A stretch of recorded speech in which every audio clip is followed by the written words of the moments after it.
Hi. Metro ಬರ್ತಾ ಇದೆ ಹತ್ತಣ.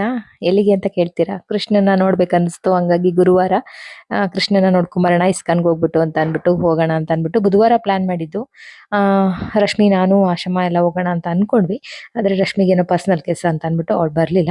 ನಾನು, ಆಶಾ ಅವರು ಹೊರಟಿದೀವಿ ಇವಾಗ. ಆಸ್ ಯೂಶುವಲ್ ಎಲ್ಲ ಗೃಹಿಣಿ ಆದ್ಮೇಲೆ ಎಲ್ಲ ಜವಾಬ್ದಾರಿಗಳನ್ನ ಮುಗಿಸಿ ಬರ್ಬೇಕಾಗತ್ತೆ. 10:30 ನಂದು ಟೈಮಿಂಗ್ಸ್. 10 ಗಂಟೆಗೆ ಇದ್ದಿದ್ದು. 10:30 ನಂದೇ ಹಾಫ್ ಅನ್ ಅವರ್ ಲೇಟ್ ಆಗೋಯ್ತು ಇವತ್ತು. ಪಾಪ ರೆಡಿ ಆಗ್ಬಿಟ್ಟಿದ್ರು ಆಶಾ ಅವರು. ಹಂಗಾಗಿ ಇಬ್ರು ಕೂಡ ಹೊರಡೋಣ ಅಂತ ಅನ್ಬಿಟ್ಟು ಅಲ್ಲಿಂದ 8ನೇ ಮೈಲಿಗೆ ಬಂದು 8ನೇ ಮೈಲಿಯಿಂದ ಸ್ವಲ್ಪ ಯೋಚನೆ ಮಾಡಿದ್ವಿ. ಓಕೆನಾ, ಬಸ್ಸಲ್ಲಿ ಹೋಗೋದಾ ಮೆಟ್ರೋದಲ್ಲಿ ಹೋಗೋದಾ ಅಂತ. ಲೇಟ್ ಆಗ್ಬಿಟ್ರೆ ಅಂತ ಅನ್ಬಿಟ್ಟು ಮೆಟ್ರೋನೇ ಚೂಸ್ ಮಾಡ್ಕೊಂಡು ಅಲ್ಲಿಂದ ನಾವು ಮೆಟ್ರೋ ಹತ್ತಿ ಬಂದ್ವಿ. ಬಂದು ಒಂದು ಮಂತ್ರನ ಹೇಳ್ತೀನಿ. ಇದೇನಾದ್ರೂ ನಿಮ್ಗೆ ಬೇಜಾರಾಗ್ತಾ ಇದೆ ಅಥವಾ ಒಂಥರ ಒಂಟಿ ಫೀಲ್ ಆಗ್ತಾ ಇದೆ ಅಥವಾ ಏನಾದ್ರೂ ಟ್ರಾವೆಲ್ ಮಾಡ್ತಾ ಇದ್ದೀರಾ, ನಿಮ್ಗೆ ಏನೋ ಒಂದ್ ಸ್ವಲ್ಪ ಧೈರ್ಯ ಬೇಕು ಅಂತ ಅನ್ಸಿದ್ರೆ ಈ ಮಂತ್ರನ ಹೇಳ್ಕೊಳ್ಳಿ. ತುಂಬಾ ಪವರ್ಫುಲ್ ಮಂತ್ರ. ಹೇಳಾದ್ನ ನೀವುನು ಬರ್ದಿಟ್ಕೊಳ್ಳಿ ಅಥವಾ ಅವಾಗವಾಗ ಹೇಳ್ಕೊಂಡ್ರೆ ನಿಮ್ಗೆ ಏನೋ ಒಂಥರ ದೇವ್ರೇ ನಮ್ ಜೊತೆ ಇದ್ದಾರೆ ಅನ್ನುವಂತ ಫೀಲ್ ಬರುತ್ತೆ ನಿಮ್ಗೆ. ಮಕ್ಳಿಗೂ ಕೂಡ ಹೇಳ್ಕೊಡ್ಬೋದು. ಕೃಷ್ಣಾಯ ವಾಸುದೇವಾಯ ಹರಹೇ ಪರಮಾತ್ಮನೇ ಪ್ರಣತತ್ ಕ್ಲೇಶನಾಶಾಯ ಗೋವಿಂದಾಯ ನಮೋ ನಮಃ. 4 ಲೈನ್ ಇದೆ. ತುಂಬಾ ಪವರ್ಫುಲ್ ಆಗಿರುತ್ತೆ. ನೀವು ಕೂಡ ಕಲ್ತ್ಕೊಂಡು ಹೇಳ್ಕೊಳ್ಳಿ. ನನಗೆ ಯಾವಾಗೆಲ್ಲ ಬೇಜಾರಾಗುತ್ತೆ ನಾನು ಅವಾಗ ಈ ಮಂತ್ರನ ಯಾವಾಗ್ಲೂ ಜಪಿಸ್ತೀನಿ.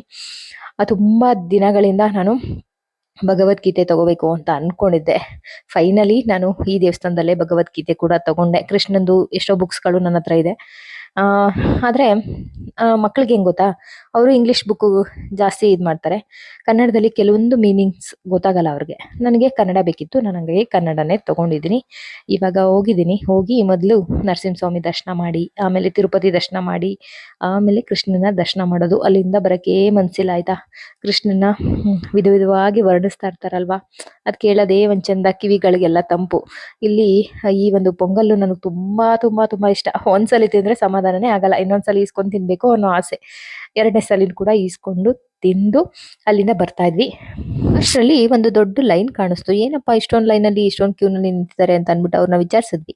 ಪ್ರಸಾದಕ್ಕೆ ನಿಂತಿದೀವಿ ಅಂತ ಹೇಳಿದ್ರು. ಆಮೇಲೆ ಒಂದ್ ಕ್ಷಣ ನಾವು ಯೋಚನೆ ಮಾಡಿದ್ವಿ, ಮತ್ತೆ ನಾವು ಕಿಚಡಿಗೆ ಏನಾದ್ರೂ ಲೈನಲ್ಲಿ ನಿಂತ್ಕೊಂಡ್ಬಿಟ್ಟಿದೀವ, ಆಲ್ರೆಡಿ 2 ಸಲ ತಿಂದಿದೀವಿ, ಹೊಟ್ಟೆ ಬೇರೆ ತುಂಬಿದೆ ಅಂತ ಅನ್ಬಿಟ್ಟು. ಆಮೇಲೆ ಬೇರೆಯವ್ರು ಹೇಳಿದ್ರು, ಇಲ್ಲ ಇಲ್ಲೂ ಕೂಡ ಪ್ರಸಾದ ಸಿಗುತ್ತೆ ಅಂತ.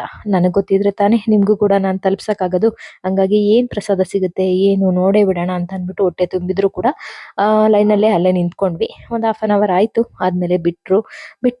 ಫಸ್ಟ್ ಟೈಮು ತುಂಬಾ ಚೆನ್ನಾಗಿತ್ತು. ಪಾಯಸ ಕೊಟ್ಟಿದ್ರು, ಅನ್ನ ಸಾಂಬಾರು, ಆಮೇಲೆ ಕಡ್ಲೆಕಾಳ್ದು ಗೊಜ್ಜಲ್ಲ ಅದು, ಉರಿತೀವಲ್ವಾ ಅಂದ್ರೆ ಫ್ರೈ ಮಾಡ್ತೀವಲ್ವಾ ಆ ತರ. ತುಂಬಾ ತುಂಬಾ ಚೆನ್ನಾಗಿತ್ತು. ಪ್ರತಿ ದಿನನೂ ಪ್ರಸಾದ ಇರುತ್ತಂತೆ. ನೀವು ಕೂಡ ಮಿಸ್ ಮಾಡ್ದೆ. ನಂತರ ನಿಮ್ಗೂ ಗೊತ್ತಿಲ್ಲ ಅಂದ್ರೆ ಈ ಮಾಹಿತಿ ನಿಮ್ಗೆ ಯೂಸ್ ಆಗುತ್ತೆ ಅಂತ ಅನ್ಕೊಂಡಿದೀನಿ. ಹಂಗಾಗಿ ಈ ಒಂದು ಅಲ್ಲಿಂದ ದರ್ಶನ ಎಲ್ಲ ಮುಗಿಸ್ಕೊಂಡು ಎಷ್ಟು ನಿಧಾನಕ್ಕೆ ಸ್ವಲ್ಪ ಹೊತ್ತು ಕುತ್ಕೊಂಡು ಭಜನೆ ಎಲ್ಲ ಕೇಳ್ಕೊಂಡು ಅಲ್ಲಿಂದ ಮೆಟ್ರೋ ಶಾಪಿಂಗ್ ಮಾಲ್ ಹತ್ರ ನಡ್ಕೊಂಡು ಹೋದ್ರೆ ಎಲ್ಲದ್ರ ಮೇಲೂ 50% ಆಫರ್ ಇದೆ ಆಯ್ತಾ. ನನ್ಗಿದನ್ನ ನೋಡೋದೆ ಒಂದ್ ಚಂದ. ನಾನು ಹೇಳ್ತಾ ಇದ್ದೆ ಆಶ್ರಮ್ ಅವ್ರಿಗೆ, ಎಲ್ಲೇ ಏನೇ ನೋಡಿದ್ರು ಅದೇನೋ ಅಡ್ಗೆ ಮನೆ ಪಾತ್ರೆ ಕಡೆಗೆ ನನ್ ಮನ್ಸು ಹೋಗುತ್ತೆ ಅಂತ. ಇದಂತೂ ಕಂಚು, ಹಿತ್ತಾಳೆ, ತಾಮ್ರ ಏನ್ ಸೂಪರ್ ಆಗಿದೆ ಗೊತ್ತಾ. ತಟ್ಟೆಗಳು, ಬೌಲ್ಗಳು, ಪ್ಲೇಟ್ಗಳು ಎಲ್ಲಾನು ಕೂಡ ಒಂದಕ್ಕಿಂತ ಒಂದು ಚೆನ್ನಾಗಿದೆ ಅಂತ ಹೇಳ್ಬೋದು. ತುಂಬಾ ಇಷ್ಟ ಆಯ್ತು. 8,000 6,000 ಈ ತರ ಇದೆ ಪ್ರೈಸು. ಆದ್ರೆ ಅಷ್ಟೇ ಥಿಕ್ನೆಸ್ಸು, ಅಷ್ಟೇ ಸೂಪರ್ ಆಗಿದೆ ಕ್ವಾಲಿಟಿ ಮಾತ್ರ. ಎಲ್ಲಾನು ಕೂಡ ತುಂಬಾ ಚೆನ್ನಾಗಿತ್ತು. ನನಗೆ ಗಿಡಗಳಿಗೆ ಒಂದ್ 4 ವೈಟ್ ಪಾಟ್ ಬೇಕಿತ್ತು. ಅದನ್ನ ತಗೊಂಡೆ ನಾನು. ಆಮೇಲೆ ಬಿಸ್ಕೆಟ್ ಮಕ್ಕಳಿಗೆ, ನಾವು ಎಲ್ಲಾದ್ರೂ ಹೊರಗಡೆ ಬಂದಿದೀವಿ ಅಂದ್ರೆ ವೇಟ್ ಮಾಡ್ತಿರ್ತಾರೆ ಮಕ್ಕಳು, ಏನಾದ್ರೂ ತರ್ತಾರೆ ಅಂತ. ಹಂಗಾಗಿ ಮಕ್ಕಳಿಗೆ ಚಾಕ್ಲೇಟು ಬಿಸ್ಕೆಟು ತಗೊಂಡೆ. ಅವರು ಕೂಡ ತಗೊಂಡು ಈಗ ನಾವು ಆಮೇಲೆ ತುಂಬಾ ಆಫರ್ಗಳು ನಡೀತಾ ಇರುತ್ತೆ. ಯಾವಾಗ್ಲೂ ನಡೆಯುತ್ತೆ. ಈ ಟೈಮಲ್ಲಿ ಜಾಸ್ತಿ ಇದೆ. ಡಿಸೆಂಬರ್ ಜನವರಿ ಎಲ್ಲ ಜಾಸ್ತಿ ಇರುತ್ತಂತೆ. ಅಮೂಲ್ ಪಾತ್ರೆ ಅಂದ್ರೆ ಸ್ಟೀಲ್ ಪಾತ್ರೆ ಯಾವುದೇ ತಗೊಂಡ್ರು ನಿಮ್ಗೆ 50% ಆಫರ್ ಇದೆ. ಆಮೇಲೆ 30% ಕೆಲವೊಂದು ಬ್ಯಾಗ್ಗಳು. ಆಮೇಲೆ ನನಗೆ ಬೇಕಾಗಿದ್ದು ಇಲ್ಲಿ ವಾಟರ್ ಕ್ಯಾನ್ಸ್ ಆಯ್ತಾ. ತುಂಬಾ ಚೆನ್ನಾಗಿತ್ತು. ಯೆಲ್ಲೋ ಕಲರ್ ನಾನು ಬಳಸ್ತಾ ಇದ್ದೀನಲ್ಲ, ಅದು ಚಂದು ಕಾಲೇಜಲ್ಲೂ ಕೂಡ ಕೇಳ್ತಾ ಇದ್ರು 2-3 ನನ್ಗೂ ಬೇಕು ಅಂತ ಅನ್ಬಿಟ್ಟು. ಆ ತರ ತುಂಬಾ ಚೆನ್ನಾಗಿದೆ ಕ್ವಾಲಿಟಿ. ಅದೇ ಬೇಕಿತ್ತು, 1-2 ತಗೊಳೋಣ ಅಂತ ಅನ್ಬಿಟ್ಟು ಬಂದೆ. ಆದ್ರೆ ಅದು ಬಿಟ್ಟು ಬೇರೆ ಎಲ್ಲ ಸಿಕ್ತು ಅಂತ ಹೇಳ್ಬೋದು. ಆಮೇಲೆ ನಾವು ಬಸ್ಸಲ್ಲಿ ಅಥವಾ ಮೆಟ್ರೋದಲ್ಲಿ ಬಂದಿರೋದ್ರಿಂದ ಏನ್ ಬೇಕು ಏನ್ ಬೇಡ ಅಷ್ಟ್ ಮಾತ್ರ ನೋಡಿ ತಗೋಬೇಕು. ಎಲ್ಲ ತುಂಬಿಕೊಂಡು ಹೋಗೋದಕ್ಕಂತೂ ಆಗಲ್ಲ. ಪ್ರೈವೇಟ್ ವೆಹಿಕಲ್ ಇದ್ರೆ ಓಕೆ, ತಗೋಬಹುದು. ಹಂಗಾಗಿ ನೋಡ್ಕೊಂಡು ನಮ್ಗೆ ಏನ್ ಬೇಕು ಎಷ್ಟ್ ಬೇಕು ಅಂತ ಅನ್ಬಿಟ್ಟು ಅದನ್ನ ಮಾತ್ರ. ಇದೆಲ್ಲ ಕೇಕ್ ಟಿನ್ನು ನೋಡ್ತಾ ಇದ್ವಿ. ಎಷ್ಟೋ ಇದೆ ಆಲ್ರೆಡಿ ನನ್ನ ಹತ್ರ ಬ್ಲಾಕ್ ಕಲರ್ ಒಂದಿದೆ. ಹಂಗಾಗಿ ನಾನು ಅದಕ್ಕೆ ಯಾವ್ದಕ್ಕೂ ಕೈ ಹಾಕ್ಲಿಲ್ಲ. ಸುಮ್ಮನೆ ನೋಡೋದಕ್ಕೇನು ಅಂತ ಅಂದ್ಬಿಟ್ಟು ಎಲ್ಲಾನು ಕೂಡ ಒನ್ ರೌಂಡ್ ಎಲ್ಲ ನೋಡಿದ್ವಿ. ಆಮೇಲೆ ವಿಮ್ಮು ಎಲ್ಲಾನು ಕೂಡ ಆಫರಲ್ಲಿ ಸಿಗುತ್ತೆ ಇಲ್ಲಿ. ರೇಷನ್ ಇಂದ ಹಿಡಿದು ಎಲ್ಲಾನು ಇರುತ್ತೆ.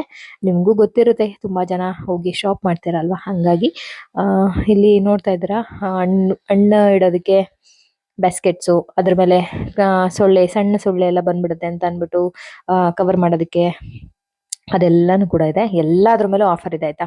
ನೀವೇನಾದ್ರೂ ಹೋಗ್ಬೇಕಂತ ಇದ್ರೆ ಮೆಟ್ರೋಗೆ ಹೋದ್ರೆ ಬೆಸ್ಟ್. ಮೆಟ್ರೋ ಅಥವಾ ಡಿಮಾರ್ಟು ಇದೆ, ಎಲ್ಲಾನು ಕಡೆ ಎಲ್ಲ ಆಫರುಗಳು ಇರುತ್ತೆ. ಯಾರ್ಯಾರಿಗೆ ಏನೇನು ಬೇಕು ಅದನ್ನ ನೋಡಿ ತಗೋಬೇಕು. ಸುಮ್ಮನೆ ವೇಸ್ಟ್ ಆಗಿ ಯಾವುದು ತಗೋಬಾರ್ದು. ಬುಕ್ಸ್ನ ತಗೊಂಡ್ ಬಂದು ಪೂಜೆ ಮಾಡಿ ಓದೋದಕ್ಕೆ ಸ್ಟಾರ್ಟ್ ಮಾಡಿದ್ದೀನಿ. Thank you.